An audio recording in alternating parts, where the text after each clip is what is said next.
Welcome to question of the day. రీసెంట్గా జరిగిన UPSC ఈపీఎఫ్ఓలో వచ్చిన ఒక క్యాలెండర్ క్వశ్చన్ని మనం సాల్వ్ చేద్దాం. క్వశ్చన్ ఏంటంటే 2 ఫిబ్రవరి 2025 సండే అయితే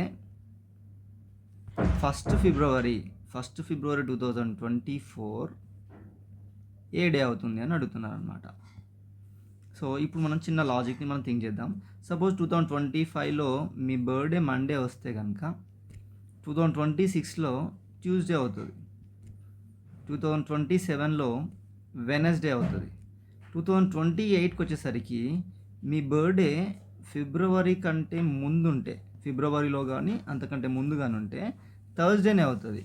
అదే ఫిబ్రవరి కాకుండా ఫిబ్రవరి తర్వాత అంటే మార్చ్, ఏప్రిల్ అలా ఏ మంత్లో ఉన్నా సరే అది ఫ్రైడే అవుతుంది. అంటే ఇక్కడ లీప్ ఇయర్ కాబట్టి 29 డేస్ ఉంటుంది కాబట్టి 1 డే ఇంక ఎక్స్ట్రా అవుతుంది అనమాట.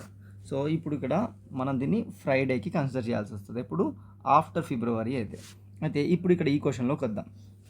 సో 2 ఫిబ్రవరి 2025 సండే అయితే 2 ఫిబ్రవరి 2024 ఏమవ్వాలి? జనరల్గా అయితే 1 డే ముందు సాటర్డే రావాలి, కానీ సాటర్డే కాదు. ఎందుకు? ఫ్రైడే తీసుకోవాల్సి వస్తుంది. 2024 అనేది లీప్ ఇయర్ కాబట్టి, అండ్ ఫిబ్రవరి 29 కూడా ఉంటుంది కాబట్టి దానికంటే ముందు తీసుకుంటున్నాం కాబట్టి 2 రోజులు ముందుకు వెళ్ళాల్సి వస్తుంది. సో ఫ్రైడే మీ ఆప్షన్లో ఉంటుంది, రాంగ్ ఆన్సర్. అయితే మన క్వశ్చన్ ఏంటంటే 1 ఫిబ్రవరి అడుగుతున్నాడు కాబట్టి we need to take Friday కంటే ముందు రోజు, that is Thursday. So option C is the right answer for this question. Please like the video, subscribe the channel. Thank you.